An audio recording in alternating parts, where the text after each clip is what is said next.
Hello besties, today we are doing a fishing lure tumbler tutorial. But before then, let me welcome you to our YouTube channel, Misfit Makers Besties. Make sure to follow us on all our social media platforms and click that subscribe button so you'll be notified of any new content. Make sure you check out our website and our Patreon. Okay, so let's get started. This is a True 22 from the Tipsy Magnolia. It's spray painted black in matte black or flat black. And I have a fishnet stocking that I either got from Walmart, Target, or Amazon. And here are the colors that I have chosen for my fishing lure. You can always do your base different colors, but I chose a black, maybe a white or a silver would look really cool. Even leaving it stainless steel would look really cool. Okay, so learn from my mistakes.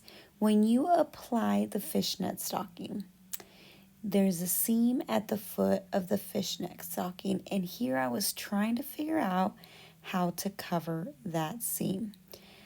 So I was kind of stumped. I didn't know what to do.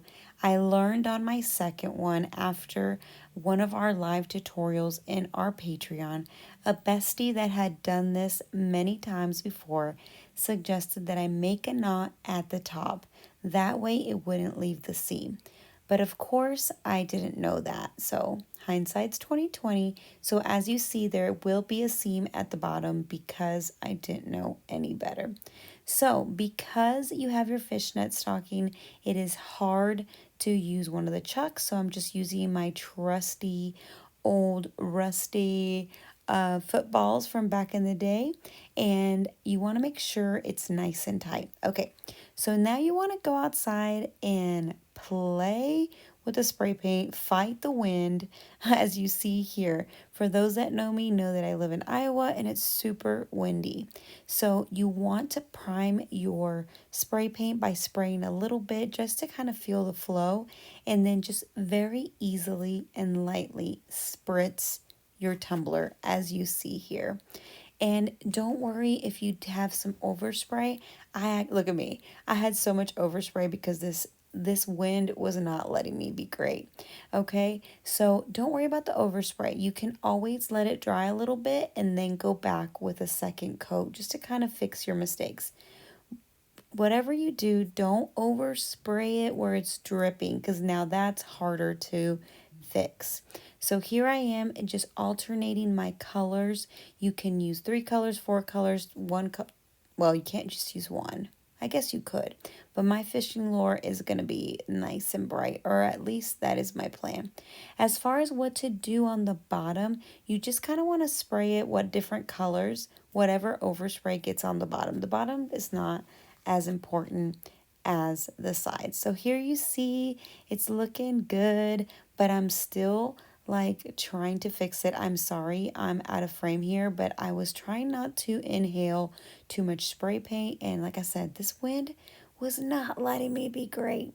And don't be like me, just go ahead and let it dry for a little bit and then go back for a second coat.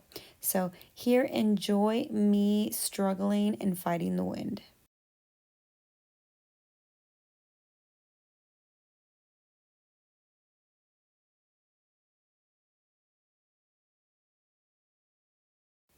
So after you have it like you want it, as you see here, you want to set it aside and let it dry. Resist the urge to not remove your fishnet stocking until it's fully dry. I know it's hard to wait. Trust me, it was super hard for me. It was still a little bit like tacky, but I just couldn't wait any longer. Okay, so this is the reveal part. So we're going to remove the fishnet stocking, and I was told that you can use these over again. All you have to do is let it fully dry and then kind of crunch it in your hands to remove any excess spray paint, and then you can use them again on your next design. So again, don't throw them away. Use them several times before they go in the trash. Okay, so here is the big reveal. It's super satisfying. I should have left the sound on for the crunchy ASMR, you know. Okay, so here it is. As you can see, if you notice carefully, you can see the seams on some of the sides there where the line left it, but it's okay. We're going to fix it. So after it's fully dry, we're going to give it one good coat of Fast Set Epoxy from CCDIY. And if you notice, I added a little bit of glitter additive to make it shimmer and shine because it's a fishing lure. It has to be shiny, right? It has to be sparkly somewhere. So you want to go ahead and apply your coat of epoxy, let it dry and let it cure, and then we will be ready for the next step.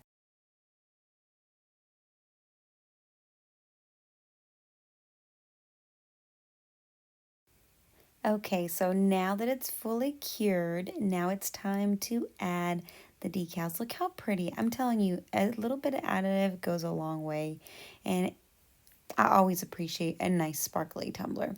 Okay, so I am going to sand it lightly. Remember, lightly is the key because it has only one coat of epoxy. I'm going to clean the rim as you saw there very quickly. I think I had already done it. That's why I stop, but sand it very lightly, then clean it off with water, and then we're ready to apply our decal. I have had this SVG forever, but you can find lots of different ones on Etsy and even fancier ones. Mine is a super basic one. I wanted not to take away from the actual fishing lure design, so I made it black, but I did give him a fancy eyeball, okay? I used some of this really pretty opal vinyl from Vinyl Fun for Everyone just to kind of give it an extra pizzazz. Now, mind you, I have never seen a fishing lure in person. Honestly, I have no idea what they look like. So, okay, so for the bottom, we are going to put a decal in the bottom because remember that seam that we had there? We got to hide it somehow. So I put this little fish hook gnarly looking skeleton fish. I don't know. I thought it was cool. I found it on Etsy and I just thought it was neat. I had immediately had regrets because it had so many tiny little teeth and stuff I needed to weed. It took me forever to weed this baby. But you know what? It was worth it. It's cute. This actually is for my son, so he freaking loved it, of course. Ooh, I dropped it. Okay, so after you apply your decals, then you want to apply your final coats of epoxy. I did one more coat of Facet and a final coat of Artist Resin by CCDIY. I don't know if fishing lures are sparkly, but if they're not, they definitely should be because look how cute that is. I hope this inspired you to make your own fishing lure and use different color combinations and spray paints. And thank you so much for watching. Thank you for our Patreons and thank you for following and subscribing to our channel. And we'll see you guys next week.